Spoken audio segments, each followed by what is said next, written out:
गिद्ध ने बताया, चाहे कोई कितना ही प्रिय हो, ये 3 बातें कभी मत बताना। नमस्कार प्यारे साथियों, बोधि सोच YouTube चैनल में आपका फिर एक बार स्नेहपूर्वक दिल से स्वागत है। दोस्तों, प्राचीन समय की बात है। एक जंगल से सफेरों का एक झुंड कहीं जा रहा था। सफेरे एक सुनसान जंगल से होकर निकल रहे थे। एक जगह उन्हें एक घना छायादार वृक्ष नजर आया, तो सफेरे उस वृक्ष की छाया में बैठकर आराम करने लगे। इस वृक्ष के पास सांपों की एक विशाल बाम भी थी। एक सफेरे ने जान लिया कि यहाँ कोई सर्प मिल सकता है। सफेरों का तो काम ही होता है सांपों को पकड़ना। उसने अपने साथियों से कहा, हमें यह बिल खोद कर देखना चाहिए। सफेरों ने आपस में विचार किया और उन्होंने उस सांप के बिल को खोदना शुरू कर दिया। उस बिल से एक बहुत ही भयंकर काला नाग निकला। सफेरों ने उस नाग को पकड़ लिया और पकड़कर अपने पिटारे में बंद कर लिया। सब सपेरे उस सर्प को पिटारे में रखकर वहां से चलने लगे। चलते चलते सपेरों ने विचार किया कि हम इस नाग का जहर निकाल देते हैं। कुछ दूर आगे चलने पर उन्होंने उस पिटारे को खोल लिया जिसमें वह नाग बंद था। सपेरों ने जब पिटारा खोलकर देखा तो सभी हैरान रह गए। उस पिटारे के अंदर से नाग गायब हो चुका था और उस जहरीले नाग की जगह एक बहुत ही सुंदर और कीमती नौलखा हार रखा हुआ था। उस नौलखा हार को देखकर सपेरे बड़े प्रसन्न हुए। सभी सपेरे इस बात को सोचकर हैरान थे कि हमने तो एक सर्प पकड़ा था, पर यह हार कहां से आ गया। लेकिन चलो अच्छा ही है, यह हार तो और भी ज्यादा कीमती है। चलो हम इसे लेकर राजा के पास चलते हैं। राजा इस हार के बदले में हमें मुंह मांगा धन देगा। यही सोचकर सभी सपेरे राजा धर्मपाल के शहर को चल देते हैं। सपेरे राजा के महल में पहुंचते हैं। इधर राजा का दरबार लगा हुआ था। दरबार में राजा और उनके सभी मंत्री बैठे हुए थे। अचानक से दरबार में सपेरों का एक झुंड प्रवेश करता है। सभी सपेरों ने राजा को प्रणाम किया। राजा ने जब सपेरों को दरबार में देखा तो उन्हें बैठने के लिए कहा और आने का कारण पूछा।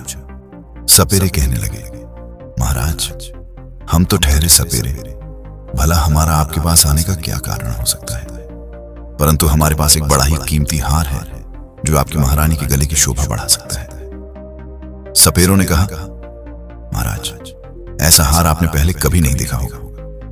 राजा धर्मपाल बोले, दिखाओ कैसा हार है। तो सपेरों ने वह पिटारा खोलकर दिखाया जिसमें हार रखा हुआ था। अब तो उस विचित्र हार को देखकर राजा सहित पूरा दरबार अचंभित रह गया। वास्तव में उन्होंने ऐसा हार पहले कभी नहीं देखा था। हार को देखकर राजा सपेरों से कहने लगे, तुम यह विचित्र हार कहां से लाए हो। सपेरे कहने लगे, महाराज, हमें यह मार्ग में मिला था। हमने सोचा कि क्यों ना इस हार को राजा को भेंट कर दिया जाए। राजा ने कहा, ठीक है, हम तुम्हारी यह भेंट स्वीकार करते हैं। यह हार देखकर हमारी रानी बहुत खुश हो जाएगी। इधर राजा ने अपने मंत्री को आदेश दिया कि सपेरों को उचित इनाम देकर और सम्मान पूर्वक विदा किया जाए। सपेरे खूब सारा धन लेकर दरबार से विदा हो जाते हैं और राजा वह हार टोकरी सहित अपने पास रख लेते हैं। पूरे दिन राजा दरबार में बैठे रहते हैं और अपना राज्य काज करते रहते हैं। धीरे धीरे जब शाम होती है तो दरबार समाप्त करके राजा वह हार वाली टोकरी लेकर महल को जाते हैं। राजा अपने महल में पहुंचते हैं और महारानी से कहते हैं, देखो, आज मैं तुम्हारे लिए बहुत ही सुंदर उपहार लेकर आया हूं, जिसे तुम देखोगी तो बहुत खुश हो जाओगी। रानी कहने लगी, महाराज, ऐसा क्या लाए हो आप मेरे लिए।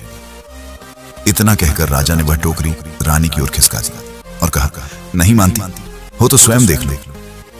बालक इतना सुंदर था कि रानी उसे देखती ही रह गई और कहने लगी, महाराज, इसमें तो बड़ा ही सुंदर बालक लेटा हुआ है। उन्होंने ही हमें एक पिटारी में रखकर नौलखा हार भेंट किया था, परंतु ईश्वर की कृपा से दरबार से महल को आते आते यह हार एक सुंदर बच्चा बन गया। अब आज से यह बालक हमारा पुत्र है और आगे चलकर यही हमारी राजगद्दी का मालिक होगा। उसी दिन से राजा और रानी उस बालक को अपने पुत्र की तरह पालने लगते हैं। एक दिन राजा ने अपने दरबार में यह घोषणा कर दी कि हमारी रानी के गर्भ से एक सुंदर पुत्र ने जन्म लिया है। यह सब सुनकर प्रजा ने बड़ी खुशी मनाई। संपूर्ण नगर में उत्सव मनाया गया। राजा और रानी बड़े प्रसन्न थे। और बहुत प्रसन्नतापूर्वक उस बालक का लालन पालन हो रहा था। धीरे धीरे वह बालक बड़ा होने लगा और जैसे जैसे समय गुजरता गया वह जवान होता चला गया। धीरे धीरे वह समय भी आ गया जब वह लड़का विवाह के योग्य हो गया है और अब इसका विवाह एक सुंदर कन्या से कर देना चाहिए। राजा का यह प्रस्ताव रानी को भी बहुत पसंद आया। रानी बोली, महाराज, इस शुभ काम में देरी कैसी? जितनी जल्दी हो सके आप मेरे पुत्र का विवाह कर दीजिए। साथ ही राजा धर्मपाल के राज्य से लगा हुआ एक दूसरा राज्य था। उस राज्य के राजा का नाम था वीरेंद्र प्रताप। उस राजा की एक बड़ी सुंदर कन्या थी, उसका नाम था शोभिता।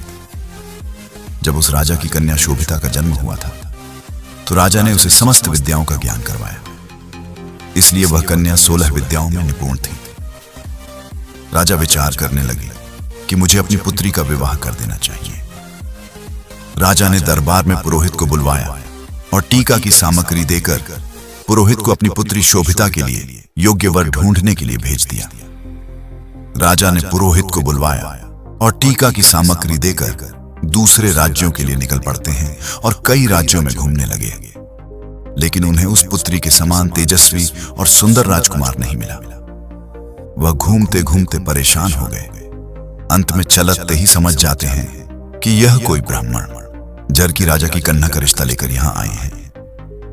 राजा पुरोहित से पूछते हैं कि आप लोग कौन हैं और कहां से? पुरोहित बोला, महाराज, मैं राजा वीरेंद्र प्रताप का पुरोहित हूं और उनकी कन्या शोभिता का टीका लेकर आए हैं। हमारे राजा की कन्या राजकुमारी शोभिता बड़ी रूपवान और 16 विद्याओं में पारंगत है।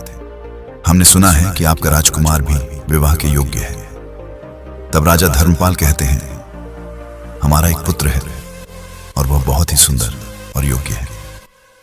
लेकिन राजा धर्मपाल को यह चाहत नहीं था कि उनका जो पुत्र है वह एक नाग है। राजा ने अपने पुत्र को जब पुरोहित को दिखाया तो पुरोहित राजकुमार को देखते ही प्रसन्न हो गए और उनको राजकुमार पसंद आ गया। वे राजकुमारी शोभिता का विवाह पक्का करके अपने राज्य को लौट जाते हैं। धीरे धीरे समय गुजरा। कुछ दिनों के बाद जब विवाह का उचित समय आया तो राजा धर्मपाल अपने पुत्र को सजाकर दूल्हा बनाकर राजा वीरेंद्र प्रताप के यहां बारात लेकर पहुंचते हैं। वहां पहुंचते ही राजा वीरेंद्र प्रताप उनका खूब अच्छे से स्वागत सत्कार करते हैं और अपनी पुत्री का विवाह राजकुमार के साथ कर देते हैं। इस प्रकार अपने पुत्र का विवाह करके राजा धर्मपाल वापस अपनी राजधानी को लौट आते हैं। अब धीरे धीरे और समय बीता।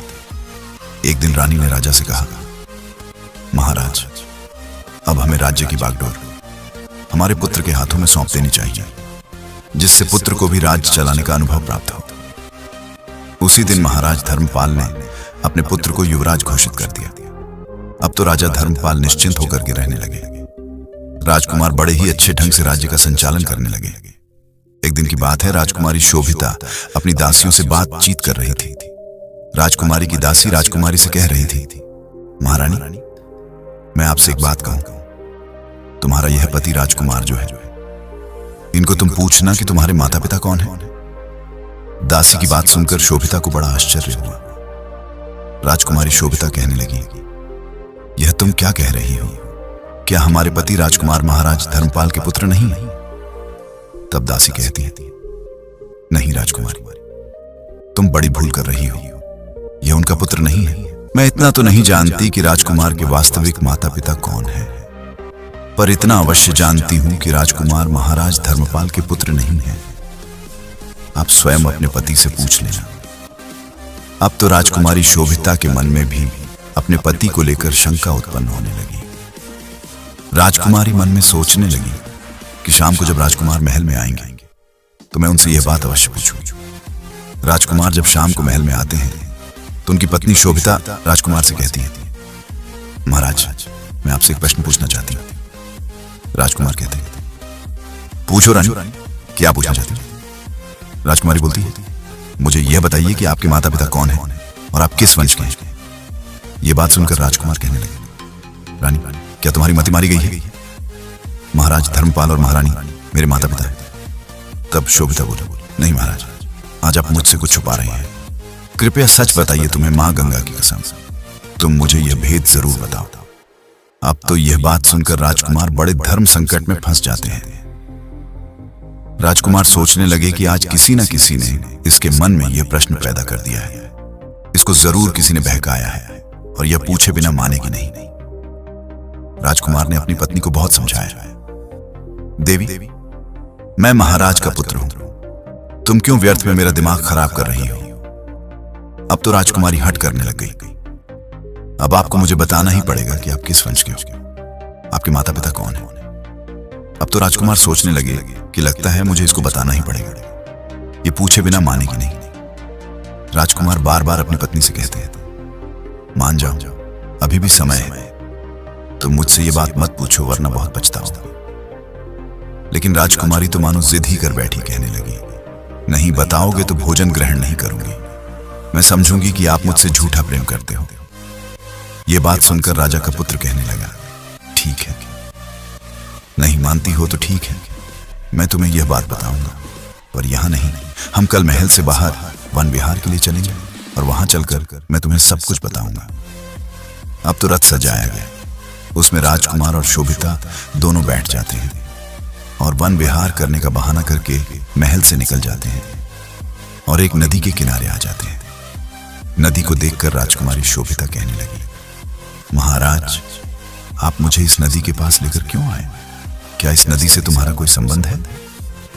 तब राजकुमार कहता है, मैं फिर तुमसे कहता हूं कि मान जाओ और मुझसे मेरे वंश के बारे में मत पूछो, वरना तुम्हें बहुत पछताना पड़ेगा। दोस्तों, किसी ने सच कहा है, बालहट और प्रियाहट ये बड़े बुरे हट होते हैं। राजकुमार के समझाने पर भी राजकुमारी नहीं मानी और कहने लगी, नहीं महाराज, मुझे यह जरूर बताओ कि आपके माता पिता कौन है और आप किस वंश के हो। राजकुमारी शोभिता जब नहीं मानती तो राजकुमार उस नदी में नीचे उतर जाता है और कमर तक के कहने लगता है, रानी, अभी भी समय है, तुम मुझसे यह बात मत पूछो, अभी कुछ बिगड़ा नहीं है। लेकिन राजकुमारी कहने लगी, चाहे कुछ भी हो जाए, लेकिन मैं यह बात पूछ कर ही मानूंगी। इस प्रकार राजकुमार नदी के और गहरे जल में उतर जाता है। जब छाती तक जल में पहुंच जाता है तो राजकुमार फिर रानी को समझाकर बोला, रानी, मान जाओ, आपका पूछना मुझे आपसे दूर कर सकता है। राजकुमारी बोली, चाहे कुछ हो जाए, आप इस भेद को मेरे सामने जरूर रखो। जब राजकुमार और आगे बढ़ा और जब अपने मुख के बराबर जल में आया तो कहने लगा, रानी, अभी तुम्हारे पास समय है, यह जानने की कोशिश मत करो कि मैं कौन हूं। परंतु रानी नहीं मानी। राजकुमारी शोभिता ने राजकुमार को खोजने की बहुत कोशिश की, मगर राजकुमार का कहीं पता नहीं चला। जब काफी देर हो गई और राजकुमार नहीं लौटा तो राजकुमारी शोभिता घबरा गई, क्योंकि अब उसका पति नाग बनकर कहीं चला गया था। शोभिता ने वहां उसे खोजने की बहुत कोशिश की, बहुत प्रतीक्षा की, लेकिन वह नहीं मिला। अब तो शोभिता अपने रथ को लेकर अपने सारथी से कहती है, चलो महल को चलो और महाराज को सूचित करो कि उनके पुत्र नदी में डूब गए हैं। सारथी ने जाकर महाराज धर्मपाल को यह खबर दी और कहा, महाराज, आपके पुत्र राजकुमार नदी में विलुप्त हो गए हैं। यह सब सुनकर राजा को बड़ा दुख होता है। राजा अपने सैनिकों को आदेश देते हैं, जाओ नदी के जल को खंगालो और राजकुमार की लाश को तलाश करो। राजा के सैनिक रानी शोभिता महाराज और महारानी के साथ उस नदी पर पहुंचते हैं। नदी में जगह जगह जाल डलवाए गए, लेकिन कोई सफलता नहीं मिली।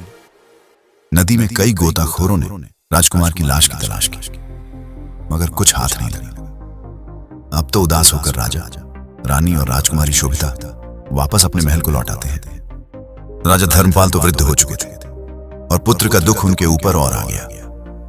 राजा के मन में तो यही था कि नदी में डूबकर उनका पुत्र मर गया है। महारानी शोभिता भी बड़ी दुखी रहने लगी और मन में अपने आप को सने लगी कि मैंने बहुत बुरा किया। मेरे इन्हीं कर्मों के कारण आज मेरा पति मुझसे दूर चला गया है। यदि मैं उनसे उनके वंश के बारे में पूछने की जिद न करती तो शायद मेरा पति मुझसे दूर नहीं होता। उसे अपनी गलती का बड़ा पछतावा हो रहा था। उसे कुछ समझ नहीं आ रहा था कि अब वह क्या करे। लेकिन राजकुमारी शोभिता बड़ी विद्वान थी, 16 विद्याओं में निपुण थी। काफी सोच विचार करने के बाद उसने एक फैसला किया।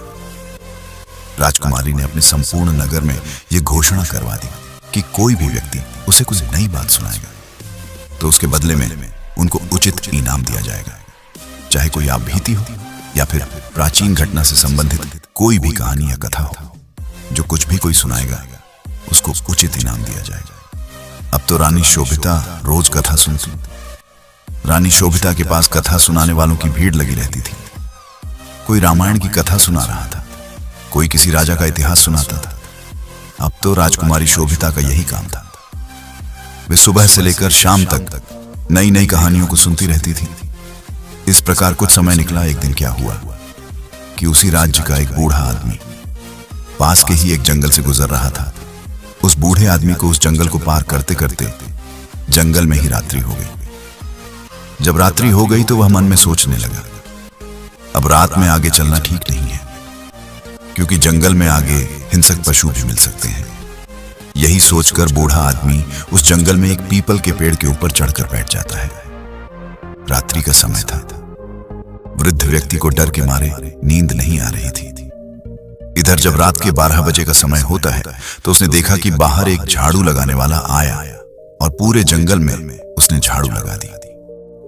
फिर उसने देखा कि पानी का छिड़काव करने वाला आया, उसने भी हर जगह पानी का छिड़काव कर दिया। बाद वहां पर कुर्सियां लगनी शुरू हो गई। फिर एक सिंहासन आता है। बूढ़ा आदमी पीपल के पेड़ पर बैठा ये सब देख रहा था। उसने देखा कि वहां पर सभा होने लगी। वह बूढ़ा व्यक्ति बहुत घबरा रहा था और मन में सोच रहा था कि ये सब क्या हो रहा है, ये लोग कौन हैं और क्या आज यह मुझे जिंदा छोड़ेंगे या नहीं।